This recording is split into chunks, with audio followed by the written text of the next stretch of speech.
Okay, welcome to this presentation. My name is Nataliya Berbyuk Lindström, and together with my colleagues, Aleksandre, Asatiani, Miroslav, Starod, and Ola Söder, we're happy to tell you a little bit about our project, which is about communication, actually, about metrics communication. And we've had now a number of sprints, and we're going to tell you a little bit about the last sprint, in which we focused on communication for decision making, and we focused on defect dashboards. So the focus was on how dashboards can trigger decisions and actions.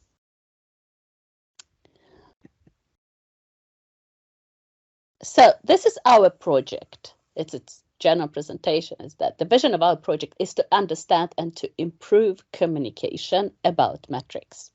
So we had a great pleasure communicating with a number of companies within Software Center and talk about the challenges they experience in relation to metrics communication, and also listen to their suggestions how to improve communication, what they are doing in their practice, how they manage to improve communication in their daily work. And we also hope at providing suggestions for enabling effective communication around metrics. And we hope in this case, in collaboration with companies, to find out how can we improve communication, how can we help people to make actionable decisions. So why is communication important? Communication plays a key role in organizing work, but unfortunately very often people take it for granted. So we just know, okay, we communicate, but so what? Very often people say that it's quite easy to measure. It's not so many problems with metrics, but it's hard to make these measurements useful. And a number of studies show that implementing and executing software metrics are challenging task because it's difficult to manage both the technical and human aspects of software measurement. So we shouldn't only think about, okay, how we do it, but also how we deliver this information about measurements to people who are supposed to use these measurements in their daily work.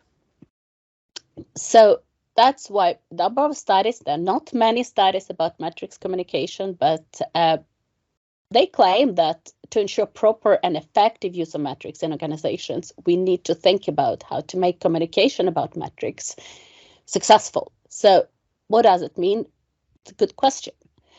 So in this sprint, we specifically focused on dashboards and how they contribute to more actionable decisions and how they can support, they can increase employee involvement. And of course, as in every sprint, we aim at changing experiences between the organizations and academia. And I can say from my part, it was absolutely the best part in a Software Center project to work with the practitioners, to listen about their ideas, how they manage communication challenges in practice. So if we look about what is communication, and this is probably one of the most famous models of communication, and it shows that in any communication we have a sender and a receiver.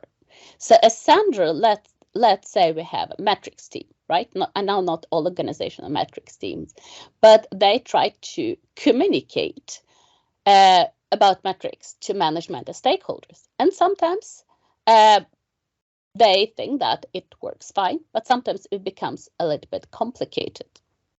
And the success of communication depends on many factors, but one of them depends on the channel that we use to communicate around metrics.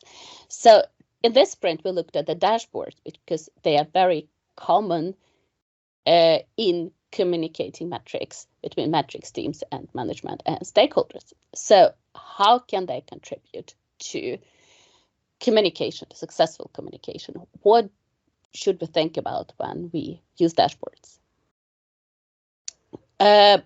I try to look at like what is the definition of dashboard, and probably it's nothing new to you, but in this definition, it says that it's a visual display of the most important information needed to achieve one or more objectives. So it's an interesting question. What is the most important information? Most important information for whom? How can we find out what is the most information to show on these dashboards? Because dashboards, they show this information that is consolidated and arranged on a single screen. So we need to be selective. We need to think which information we need to show, which information is relevant, which information is important for the users to grasp, to get at a glance. Because as you know, today we have much data, we have limited time, stress, etc. So we need to think, okay, how can we make this dashboard successful?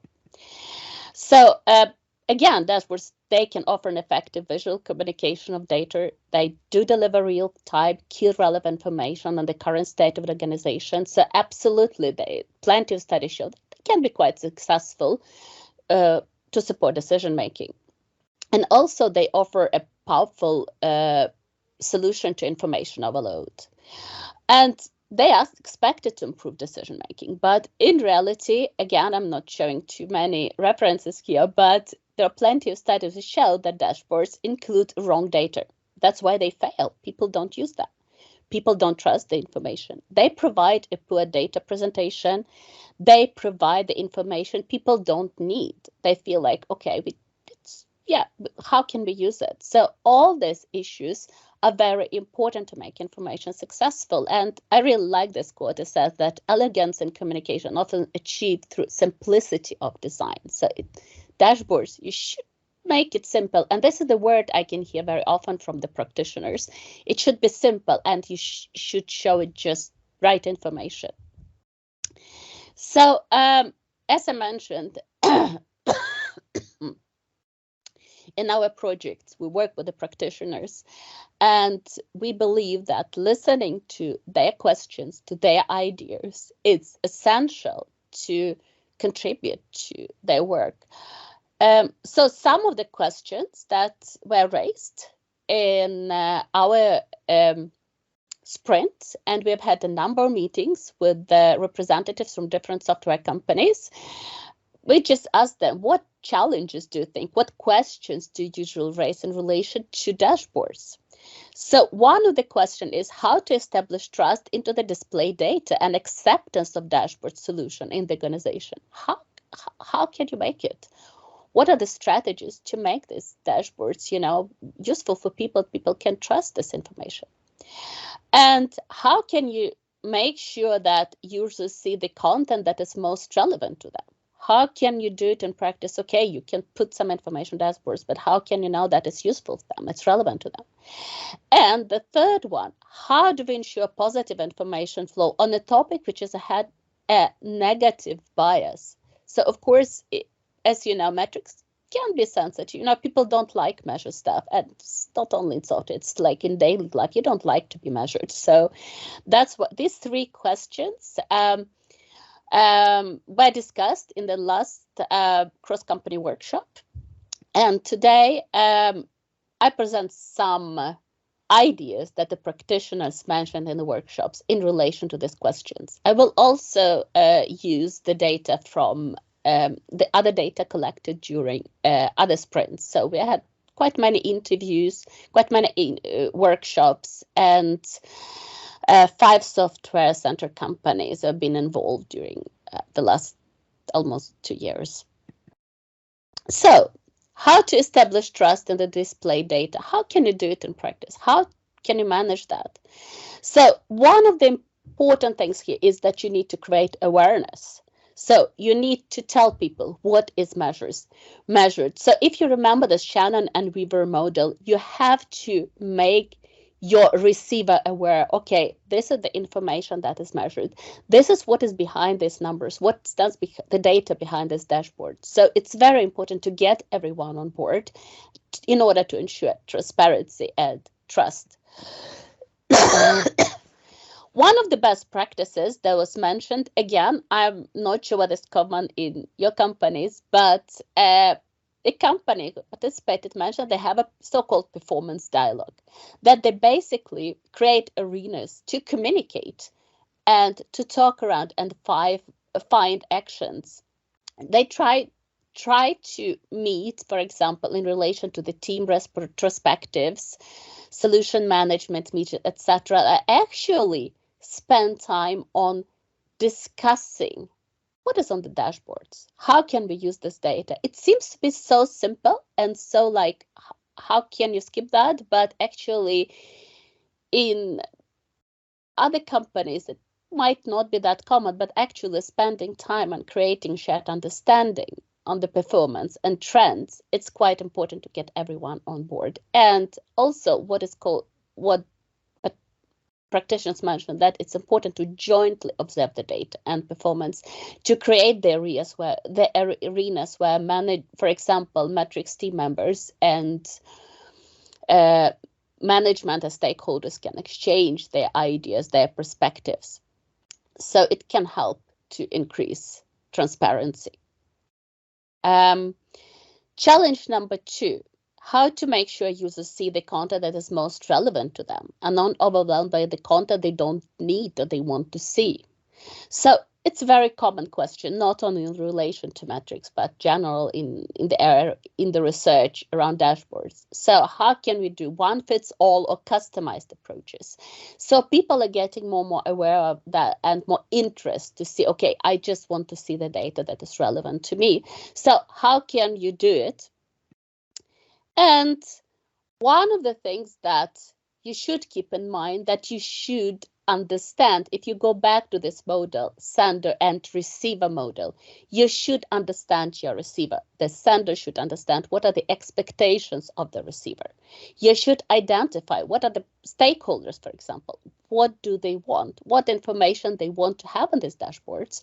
What information is needed to be presented? And in this case, sometimes people take for granted that the receivers understand, and actually in some cases we don't even know the receivers. So who are the receivers of the information that are dashboard? If you don't know the receivers, as a sender, you cannot make the message clear. So for example, in one of our sprints, we conducted stakeholder mapping to identify metrics team stakeholders, and we realized that it was quite challenging. It was quite a diverse group of people. So of course, by constructing these dashboards, you have, in the proper way, you have to think, okay, who are my receivers? What do they want, in order to align expectations? Then another comment that we got, again, I think that it's not only in relation to developing, the dashboards, but again, there were mentioned that it was quite successful to encourage teams to develop their dashboards, to develop the dashboards that they can use, that they think that these dashboards are useful for them, for their work. And I think this perspective, that the teams can take responsibility on the data, what is there, what is relevant to their work. I think it was discussed as a quite important and successful strategy. And the third one, how do we ensure a positive information flow on a topic which has a negative bias? Again, how can we avoid so-called blaming culture? Because if we talk about, and in our sprint we focused on defect dashboards, how can we ensure that we can communicate this information in the way that people don't quit? Which did happen, as we got to know. So what is the best practice? This practice was actually discussed whether this was a good or best practice, but in one of the companies, they created a so-called management dashboard. The dashboard that is not available to anyone, is not completely open, but is only open to some group of people, the group of managers.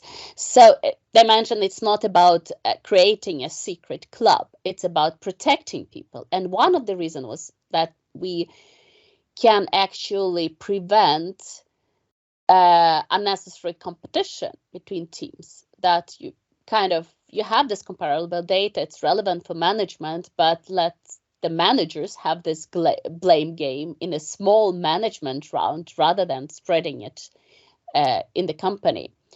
Another comment which we could see was that by doing this, you can win time for interpreting data, because sometimes you see, okay, this team is doing not as good, but sometimes you need to double check it whether it's really true, because sometimes the information is, again, it's quite complex. So it's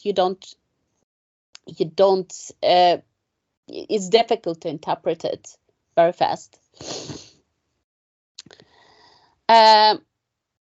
Showing success stories. I think in life we focus too much on problems, not on positive sides. So it's very important that we do not hide the good things. And one of the managers mentioned, for example, that in every email he sends to the team, he tries to put the positive news. Yes, this is negative, but this is very positive. And it's not only in relation to the information presented in the dashboards, but in general, that showing, yes, that was a good thing about it. But at the same time, you should think about that one success story can be the failure story of someone else. So again, this is something that you need to think twice before how you share this information, how to present it. Then, of course, you should show trends, but not individual fault reports. So try not to focus so much on individuals, because it does impact people. My experience of developers that they're very proud people, they're proud of what they're doing. So communicating critique can be quite challenging. So trying to show trends, but not pointing out the individual's faults. And finally, promoting a positive culture matrix. It's one of the final slides is that think about how to present metrics as something positive, not something that is a tool to press people and to deliver critique. So this is the summary of these three challenges and suggestions. And again, we think that developing a positive culture around metrics, an actual culture around metrics, is the central step to improve communication and to improve metrics acceptance and defects dashboards in organization. So these are the conclusions: that you need to connect the form and content metrics to the desired actions, but it can be challenging. And you should think that the thread between raw data, metrics, action, and decisions need to be carefully designed and communicated. Establishing an open and actively used feedback channel between metrics team and metrics users can be challenging, but it's critical for successful implementation. And it's also important to set a positive culture around metrics that encourages curiosity, collaboration, rather than competition and a blame game. This needs to be achieved with right communication strategy. Thank you.